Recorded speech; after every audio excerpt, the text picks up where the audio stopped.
पाकिस्तान चीन से J-10C युद्धक विमान खरीद रहा है। ये खबर हमने सुनी होगी। इसमें से 6 विमान चीन पाकिस्तान को दे चुका है।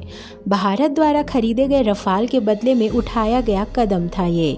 पाकिस्तान के पास 50 F-16 विमानों के होने के बावजूद पाकिस्तान J-10C क्यों खरीद रहा है? क्या J-10C रफाल का मुकाबला कर पाएगा? इन 2 विमानों के बारे में है आज का वीडियो। साथ ही J-10C के निर्माण में इजराइल के विवाद के बारे में भी समझेंगे। व्यापक रूप से माना जाता है कि J-10C की उत्पत्ति इजराइल के लावी लड़ाकू जेट से हुई थी, जिसे अगस्त 1987 में बंद कर दिया गया था। बेहतर हाई स्पीड प्रदर्शन के लिए डेल्टा विंग डिजाइन पर निर्मित लावी में नोज के करीब दोनों तरफ कैनार्ड्स थे। इन दूसरे छोटे पंखों ने लावी को बेहतर लिफ्ट और गतिशीलता के लिए सक्षम बनाया। अत्यधिक गतिशील होने के कारण लावी की एरोडायनामिक अस्थिर थी, लेकिन इस अस्थिरता को advanced quadruple redundant fly by wire flight control system से ठीक कर लिया गया। कॉम्पोजिट मटेरियल के उपयोग के माध्यम से लावी का वजन केवल 7.25 टन तक कम हो गया। इसका single Pratt and Whitney turbofan engine 7,250 kilogram से अधिक का पेलोड लेकर बहुत तेजी से उड़ान भरने में सक्षम था। संक्षेप में, उनके कैनार्ड्स को छोड़कर लावी में यूएस निर्मित F-16 के साथ बहुत कुछ समान था, जो 1980 के दशक से इजरायली वायुसेना का हिस्सा था। लेकिन F-16 की मैक 2 स्पीड की तुलना में लावी की अधिकतम स्पीड केवल 1.8 थी, लेकिन वे लगभग 50% अधिक उड़ान भरने में सक्षम थे। लावी की जैमिंग प्रणाली और उन्नत इजराइल डिजाइन एवियोनिक्स सभी बाद के मॉडल में F-16C के तुलनीय हैं। लेकिन 1980 के दशक में इजराइल द्वारा मल्टी बिलियन डॉलर की लागत से शुरू की गई लावी परियोजना ने आंतरिक रूप से एक बड़ा विवाद खड़ा कर दिया। इजराइल के लिए, जिसकी उस समय केवल 4 मिलियन की आबादी थी, सकल घरेलू उत्पाद का 24% इस परियोजना के लिए लिया गया, जो सैन्य खर्च का एक बड़ा हिस्सा था। इसके अलावा संयुक्त राज्य अमेरिका यह महसूस करते हुए कि उसे विश्व बाजार में अपने स्वयं के लड़ाकू जेट विमानों के लिए लावी के साथ प्रतिस्पर्धा करनी होगी, उसने इजराइल पर दबाव डाला। इसके साथ ही इजराइल को इस परियोजना से हटने के लिए मजबूर होना पड़ा। हालांकि इजराइल का घरेलू लड़ाकू कार्यक्रम वहीं समाप्त हो गया, लेकिन लावी के लिए विकसित तकनीकों ने उन्हें एक परिष्कृत लड़ाकू के घटकों का निर्माण करने में सक्षम बनाया। इसमें निर्यात किया गया पाइथन 3 हीट सीकिंग मिसाइल्स ने अपना ध्यान आकृष्ट किया। 1989 में चीन के शियान एयरक्राफ्ट कॉरपोरेशन को इस तकनीक पर आधारित PL-8 मिसाइल बनाने का लाइसेंस दिया गया।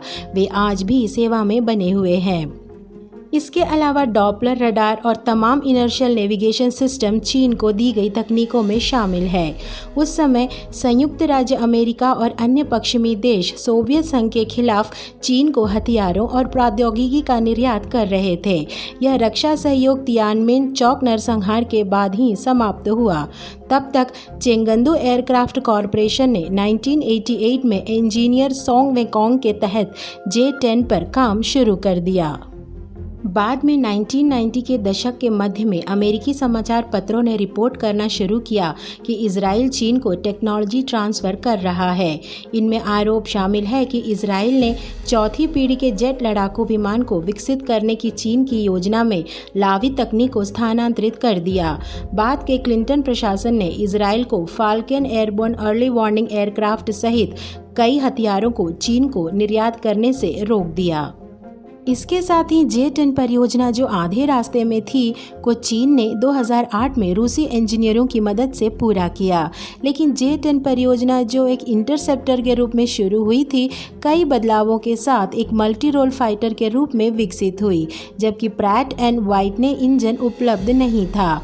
J-10 शुरू में रूसी निर्मित इंजन था। इसके अलावा शुरुआती J-10 बड़े और भारी थे, क्योंकि चीन के पास उस समय हल्के समग्र घटकों का उत्पादन करने की क्षमता नहीं थी। हालांकि यह एक फुर्तीली, बहुमुखी और सस्ती मल्टी रोल फाइटर है जिसे हाईटेक एवियोनिक सिस्टम और गाइडेड हथियारों को शामिल करने के लिए डिज़ाइन किया गया है। चीन ने अब तक विभिन्न श्रृंखलाओं में ऐसे लगभग 500 विमान तैयार किए हैं। चीन के अलावा पाकिस्तान भी J-10 का उपयोग करता है। एक्सपोर्ट वर्जन J-10C पाकिस्तान को दिया गया है।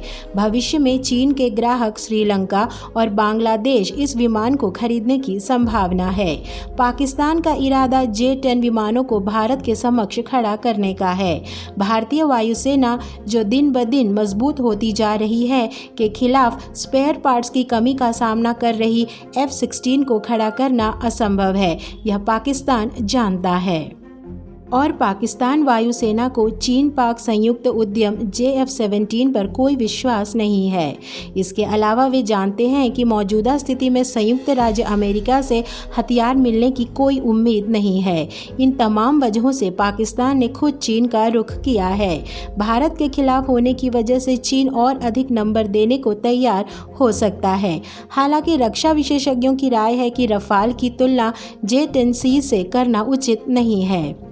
रफाल 51,000 फीट की अधिकतम ऊंचाई, 1.8 मैक की गति और 1,850 किलोमीटर की रेंज वाला एक twin engine multi role fighter है। रफाल विश्व स्तर पर प्रसिद्ध माइका और उल्का मिसाइलों, उन्नत इलेक्ट्रॉनिक वारफेयर सूट, विभिन्न प्रकार के निर्देशित बमों और यहां तक कि परमाणु हथियारों को ले जाने में सक्षम है। वहीं J-10 एक एकल इंजन वाला विमान है जिसकी अधिकतम ऊंचाई 56,000 फीट है, गति 1.8 मैक और लगभग 2,600 किलोमीटर की सीमा। इस विमान की सबसे बड़ी समस्या इसका इंजन है। J-10 के शुरुआती मॉडल में रूसी इंजन था, लेकिन अब चीन ने स्वदेशी रूप से विकसित इंजन को शामिल किया है। इसकी एक और कमी इसका चीनी निर्मित AESA रडार है। पश्चिमी दुनिया ने आज तक चीनी रडार की विश्वसनीयता को स्वीकार नहीं किया है और PL-15 बियॉन्ड विजुअल रेंज हवा से हवा में मार करने वाली मिसाइलें हैं जो गाइडेड बम भी ले जा सकती हैं। हालांकि रक्षा विशेषज्ञों की राय है कि रफाल की तुलना J-10C से करना उचित नहीं है, जिसका वास्तविक युद्ध परिदृश्य में परीक्षण नहीं किया गया है। रफाल विमानों ने अफगानिस्तान, इराक, लीबिया और सीरिया में अपनी क्षमताओं को साबित किया है। इन सबसे ऊपर इसमें कोई संदेह नहीं है कि भारतीय वायुसेना के वीर युवाओं द्वारा उड़ाया जाने वाला रफाल दुश्मनों के बीच एक बुरा सपना साबित होगा। इसमें कोई संदेह नहीं है। जय हिंद।